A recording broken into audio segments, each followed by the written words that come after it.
बिस्मिल्लाहिर्रहमानिर्रहीम। अस्सलाम वालेकुम डियर स्टूडेंट्स। 9th क्लास की केमिस्ट्री का चैप्टर नंबर 5 पढ़ रहे हैं और आज हम पढ़ेंगे मादा की तबी हालतें और इंटरमालिकुलर फोर्सेस का किरदार। मादा की तबी हालतें और इंटरमालिकुलर फोर्सेस का किरदार। यहाँ पर दो लफ्ज़ हैं, एक है मादा की तबी हालतें जो हम पहले पढ़ चुके हैं। मादा 3 तबी हालतों में पाया जाता है, ठोस, माया और गैस में।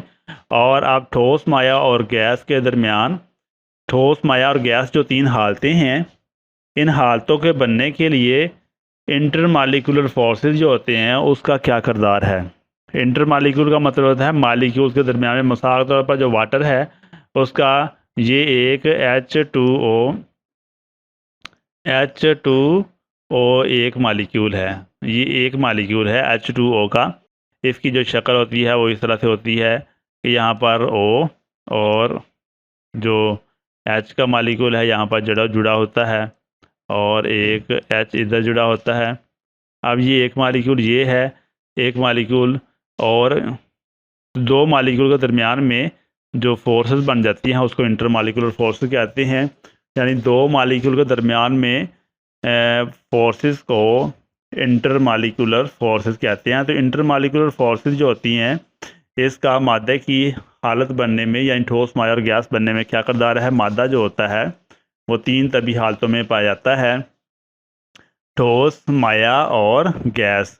मादा 3 तभी हालतों में ठोस, माया और गैस में पाया जाता है। यानी मादे की 3 हालतें होती हैं, ठोस, माया और गैस। अब हम पढ़ते हैं गैसी हालत कि गैसी हालत में मालिक्यूल्स कैसे होते हैं। गैसी हालत में जो मालिक्यूल्स होते हैं वो एक दूसरे से बहुत दूर होते हैं। गैसी हालत में मालिक्यूल्स एक दूसरे से बहुत दूर होते हैं, इसलिए इनमें इंटरमालिकुलर फोर्सेस बहुत कमज़ोर होती हैं। तो ये थे गैसी हालत में जो मालिक्यूल्स होते हैं वो एक दूसरे से बहुत दूर होते हैं और इसलिए उनमें जो इंटरमालिकुलर फोर्सेस होती हैं वो क्या होती हैं, बहुत ज़्यादा कमज़ोर होती हैं, जिसकी वजह से जो मादा है वो गैसी हालत में पाया जाता है क्योंकि मालिक्यूल दूर दूर होते हैं और उनमें इंटरमालिकुलर फोर्सेस बहुत कमज़ोर होती हैं, जिसकी वजह से जो मादा है वो गैसी हालत में पाया जाता है। इसी तरह जो माया की हालत है, माया हालत में मालिक्यूल्स गैसेस के मुकाबले में करीब होते हैं। माया हालत में जो मालिक्यूल्स होते हैं वो गैसेस के मुकाबले में ज़्यादा करीब होते हैं। तो इस वजह से जिसके नतीजे के तौर पर माया के मालिक्यूल्स के दरमियान मजबूत इंटरमालिकुलर फोर्सेस पैदा हो जाती हैं। यानी माया हालत में जो मालिक्यूल्स होते हैं वो गैसेस की निस्बत एक दूसरे से ज़्यादा करीब होते हैं, जिसके नतीजे में क्या होता है कि मालिक्यूल्स के दरमियान में इंटरमालिकुलर फोर्सेस पैदा हो जाती हैं, यानी उनके दरमियान कशिश की कुव्वतें पैदा हो जाती हैं और जो उनकी तभी खसूसियात मसलन डिफ्यूजन, एवेपोरेशन, वेपर प्रेशर और बॉइलिंग पॉइंट पर असरअंदाज होती हैं। जो फोर्सेस पैदा होती हैं वो उनकी डिफ्यूजन पर, एवेपोरेशन, वेपर प्रेशर और बॉइलिंग पॉइंट पर असरअंदाज होती हैं। डिफ्यूजन के बारे में हम पढ़ चुके हैं कि जो मालिक्यूल्स होते हैं वो आहिस्ता आहिस्ता मिक्स हो जाते हैं। मिसाल के तौर पर हमने मिसाल पढ़ी थी कि अगर गिलास में पानी डालकर उसके अंदर एक ड्रॉप इंक का डाल दिया जाए तो वो जो इंक है वो मिक्स हो जाती है, ऐसा ऐसा पानी के अंदर हल हो जाती है, तो उसको हम डिफ्यूजन कहते हैं। इसी तरह वेपोरेशन होता है कि जो मालिक्यूल्स हैं वो बुखारात बनकर हवा में उड़ते हैं, तो उसको हम वेपोरेशन कहते हैं। इस तरह वेपर प्रेशर है, जो वेपर प्रेशर होता है कि जो वेपर्स बनते हैं, जो बुखारात बनते हैं, अगर हम बर्तन को बंद कर देते तो वो माया के ऊपर प्रेशर डालते हैं, उसको हम वेपर प्रेशर कहते हैं। और बॉइलिंग पॉइंट, ये भी मादे का जो उबलना, बॉयल करना, इसको बॉइलिंग पॉइंट कहते हैं। इसके ऊपर इंटरमालिकुलर फोर्सेस का बहुत ज़्यादा असर होता है। मिसाल के तौर पर अगर इंटरमालिकुलर फोर्सेस बहुत ज़्यादा होंगी तो डिफ्यूजन का अमल जो होता है वो सुस्त होता है। इंटरमालिकुलर फोर्सेस अगर बहुत ज़्यादा होंगी तो एवेपोरेशन जो होती है वो थोड़ी होती है। इंटरमालिकुलर फोर्सेस अगर ज़्यादा होंगी तो वेपर प्रेशर जो होता है वो कम होता है।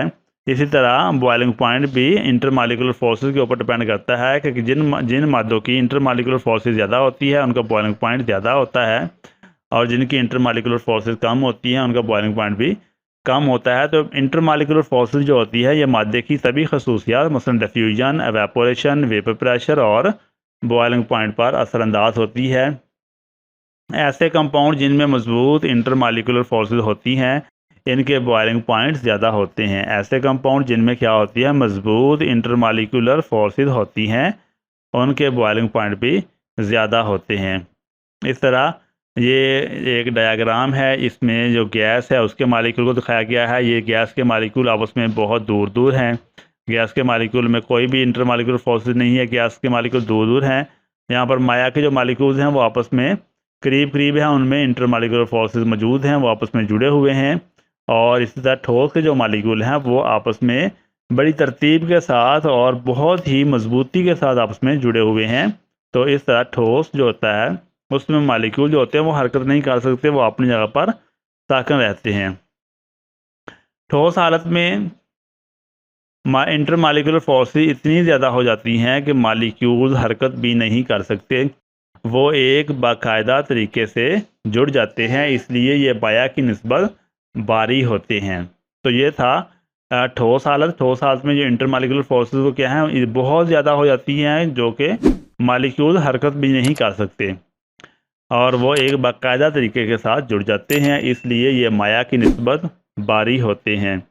तो ये थी मादा की 3 हालतें, ठोस, माया और गैस, जिसको हमने पढ़ा। और ठोस, माया और गैस के बनने में इंटरमालिकुलर फोर्सेस का जो किरदार था वो हमने पढ़ा। उम्मीद है कि जो हमने पढ़ा है वो आपको समझ में आ गया होगा।